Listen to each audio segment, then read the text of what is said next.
మీరు అపాలజెటిక్స్ అన్నది అదేదో గ్రీకు తత్వశాస్త్రమో లేకపోతే ఇంకేదో అని అనుకుండేరు పొరపాటున. ఇంతకుముందు అపాలజెటిక్స్ అంటే కేవలం ఇంగ్లీష్ మాట్లాడేవాళ్ళు, రూమ్లో కూర్చొని 4-5 మాటలు, ఎవరికి సువార్త చెప్పడం ఏమీ లేదు, కేవలం 4-5 మాటలు ఇంగ్లీష్లో మాట్లాడుకొని వెళ్ళిపోయేవాళ్ళు ఉండేవాళ్ళు. అలా కాదు, తెలుగు భాషలో, మన సంస్కృతిలో, మన దేశంలో భిన్న మతాల మధ్య మనం కూర్చుని ప్రభు అయిన యేసు క్రీస్తు యొక్క దేవత్వాన్ని, ప్రభు అయిన యేసు క్రీస్తు యొక్క ప్రభుత్వాన్ని చాటి చెప్పటమే అపాలజెటిక్స్. అలా చేయగలగాలి, ధైర్యంగా చేయగలగాలి, అందరి ముందు చేయగలగాలి. సో మన ఉద్దేశం ఏంటి? మన ఉద్దేశం నేను నిలబడుకుని నాకు ఇంత జ్ఞానం ఉంది చూడు అని చూపించుకోవడం కోసం కాదు. మన ఉద్దేశం నేను ఇంత మాటకారిని చూడు అని ప్రజల ముందు చెప్పుకోవడం కోసం కాదు.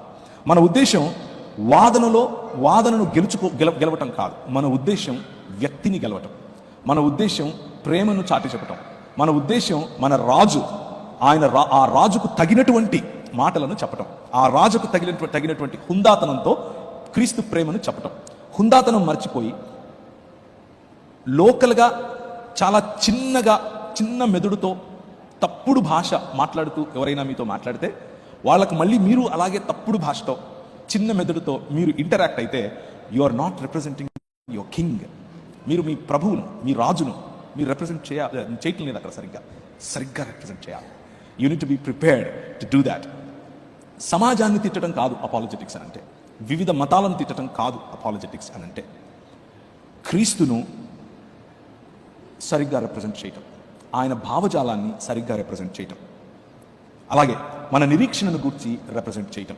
ఇంతకు మనకున్న నిరీక్షణ ఏంటి, మనకున్న హోప్ ఏంటి అని కనుక ఆలోచిస్తే పేతురు గ్రంథం మళ్ళీ తీయండి, 2 పేతురు 3వ అధ్యాయం 13వ వచనం. మనకున్న నిరీక్షణ చాలాసార్లు కొంతమంది, అందరూ కాకపోయినా కొందరు,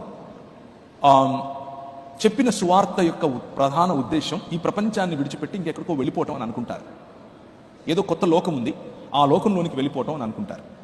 బైబిల్ గ్రంథం యొక్క సారాంశం మీరు ఈ లోకాన్ని విడిచి వెళ్ళిపోవటం కాదు. బైబిల్ గ్రంథం యొక్క సారాంశం క్రొత్త ఆకాశము, క్రొత్త భూమి. బైబిల్ యొక్క సారాంశం దేవుని సన్నిధి మన మధ్యకు వచ్చి నివాసం చేయటం. అది మనకున్నటువంటి హోప్. అందుకనే మనం మతం ప్రజలం కాదు. మన మార్గము నూతన ఆకాశం, నూతన భూమి, transformation of societies, transformation of nations, transformation of heavens and earth. భూమి ఆకాశములను రూపాంతరము చెందించి క్రొత్తగా చేసేటటువంటి ప్రాజెక్టులో, పునరుత్థానము చెందించేటటువంటి ప్రాజెక్టులో ప్రభు అయిన యేసు ఉన్నాడు. మీ రాజు ఉన్నాడు. ఆ రాజు అనుచరుడు వినువు, ఆ రాజు ప్రతినిధి వినువు. ఆ ప్రాతినిధ్యం అయినను మనం ఆయన వాగ్దానమును బట్టి క్రొత్త ఆకాశముల కొరకును క్రొత్త భూమి కొరకును కనిపెట్టుచున్నాము, వాటి యందు నీతి నివసించును. ద కింగ్డమ్ ఆఫ్ గాడ్, దేవుని రాజ్యం, న్యాయము, కనికరము, దీన మనస్సు కలిగినటువంటి మానవ మనుగడను పెంపొందించడం. This is what we are called for. మతం చెప్పడం కోసం కాదు. Apologetics is not about propagating a religion. ఒక మతాన్ని చెప్పుకోవడం కోసం మనం పిలువబడితే అది అపాలజెటిక్స్ అని పొరపాటున అనుకుండేరు. That is not what it is. Apologetics is about true humanness, నిజమైన మానవత్వం, నిజమైన మానవ జీవన విధానం. దాన్నే ద కింగ్డమ్ ఆఫ్ గాడ్ అని పిలుస్తారు. దేవుని రాజ్యం. ఆ దేవుని రాజ్యాన్ని మనం కట్టడం కోసం ఈ అపాలజెటిక్స్ అన్న పద్ధతిని వాడాలి. ఉపయోగపడితే, అవసరం పడితే వాడాలి. యేసు అనే రాజు యొక్క రాజ్యంలో ఠీవిగా ఆయనతో కలిసి కాన్ఫిడెంట్గా ప్రజలతో చేయి కలిపి మాట్లాడగలగాలి. ఉదాహరణకు 2వ కొరింథీయులకు రాసిన పత్రిక 10వ అధ్యాయం. మేము శరీరధారులమై నడుచుకొనుచున్నను శరీరము ప్రకారము యుద్ధము చేయము. మొట్టమొదటి విషయం మీరు గుర్తుంచుకోవాల్సింది, whether you believe it or not, you are in a war. మీరు ఒప్పుకున్నా ఒప్పుకోకపోయినా, మీకు ఇది అర్థమైనా కాకపోయినా, ద మొమెంట్, ఏ క్షణమైతే నువ్వు ప్రభు అయిన యేసు క్రీస్తును నీ సొంత రక్షకుడిగాను అంగీకరించావో, ఏ క్షణమైతే నువ్వు ప్రభు అయిన యేసు క్రీస్తు బిడ్డగా నిన్ను నువ్వు ఎన్నుకున్నావో, నిన్ను నువ్వు ఎంచుకున్నావో, ఆయనను వెనక నేను ఆయనను వెంబడిస్తాను అని నిర్ణయించుకున్నావో, ఆ క్షణమే యు ఆర్ ఇన్ వార్. నువ్వు ఒక యుద్ధంలో ఉన్నావు. ఆ యుద్ధం శరీర సంబంధమైంది కాదు, మనిషితో కాదు. మతాలు మనిషితో యుద్ధం చేయమని చెప్తాయి. మతాలు మనిషిని విడదీస్తాయి. కులం పేరున, మతం పేరున, భాష పేరున, ప్రాంతం పేరున, భావం పేరున, దృక్పథాల పేరున మనిషిని విభజిస్తాయి. ఇది మార్గం, ఇది ఐక్యపరచేటటువంటి మార్గం. ఈ ఐక్యపరచేటటువంటి మార్గంలో వివిధ భావజాలాలతో నీకు యుద్ధం ఉంది. అంధకార సంబంధమైన దురాత్మ సమూహములతో నీకు యుద్ధం ఉంది. దాన్ని గ్రహించాలి. మనిషితో యుద్ధాన్ని పక్కన పెట్టాలి. We are fighting with the powers and principalities of the air. అది ఆ స్పృహలో ఉండాలి. యుద్ధంలో ఉన్నావు అని గుర్తుపెట్టుకో. అయితే శరీరధారులమై మనం నడుచుకున్నా శరీరం ప్రకారం మనం యుద్ధం చేయకూడదు. మా యుద్ధోపకరణములు శరీర సంబంధమైనవి కావు కానీ దేవుని ఎదుట దుర్గములను పడద్రోయజాలినంత బలము కలవై ఉన్నవి. దేవుని ఎదుట దుర్గాలు. What are these lofty things that we're talking about? దుర్గాలంటే ఏమున్నాయి? There are many lofty things in this world. Religion ఒక దుర్గం, ఫైనాన్షియల్ రంగం ఒక దుర్గం, రక్షణ రంగం ఒక దుర్గం, రాజకీయ రంగం ఒక దుర్గం, ఫ్యాషన్ ఇండస్ట్రీ ఒక దుర్గం, మ్యూజిక్ ఇండస్ట్రీ ఒక దుర్గం, ఎంటర్టైన్మెంట్ ఇండస్ట్రీ ఒక దుర్గం, స్పోర్ట్స్ ఒక దుర్గం. ఈ దుర్గాలన్నీ కూడా ఏం చేస్తున్నాయి? అవి దుర్గములను పడద్రోయజాలినంత బలము కలిగింది మన భావజాలం. ప్రతి దుర్గాన్ని విడిపించాలి. బికాస్ ఎందుకు విడిపించాలి అనంటే అంధకార సంబంధమైన దురాత్మ సమూహముల యొక్క, లేకపోతే ఈ లోక దేవత యొక్క, ఈ లోక మర్యాదలో ఉన్నటువంటి రాజు దేవుడి యొక్క ప్రభావంలో ఇవన్నీ ఉన్నాయి.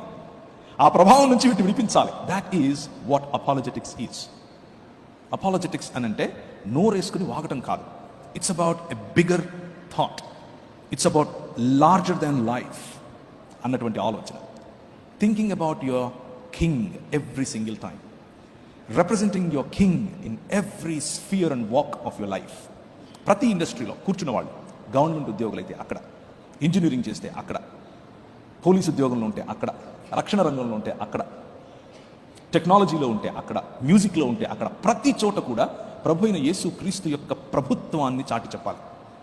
That is where your war is. It is not just religion. నువ్వేదో ఆదివారం వస్తావు, చప్పట్లు కొడతావు, వెళ్ళిపోతాను అని అంటే apologetics is not for you. You belong to a religion and you stay there, that's fine.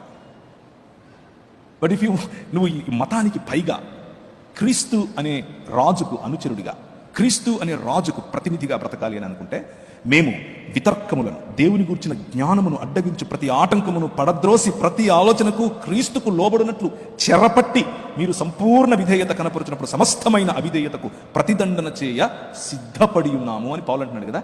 This is the call. సమస్తమైన అవిధేయత, ప్రతి అవిధేయత.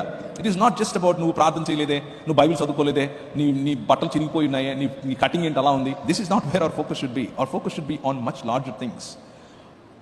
Thought processes, philosophies, ideologies.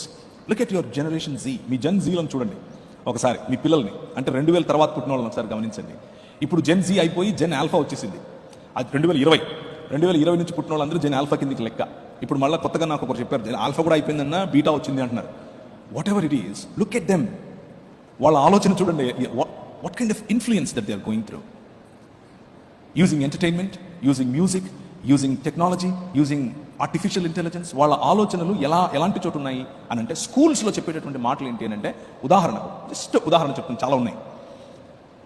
LGBTQ అనే community, lesbians, gays, bisexual, transgender and queer, 5 రకాలుగా. These are all acceptable అని చెప్తున్నారు స్కూల్స్లో. This is all good. This is embracing diversity. మంచి పదాలు వాడుతున్నారు, పిల్లల మైండ్స్లో చెప్తున్నారు. And as a church, as a representative of king who made, స్త్రీని గాను పురుషుని గాను నరుణ్ణి చేశాడు. ఇది ఒక భావజాలం. ఈ భావజాలాన్ని రిప్రజెంట్ చేయగలగాలి, ఈ భావజాలాన్ని ప్రజల మధ్యకి తీసుకెళ్ళగలగాలి.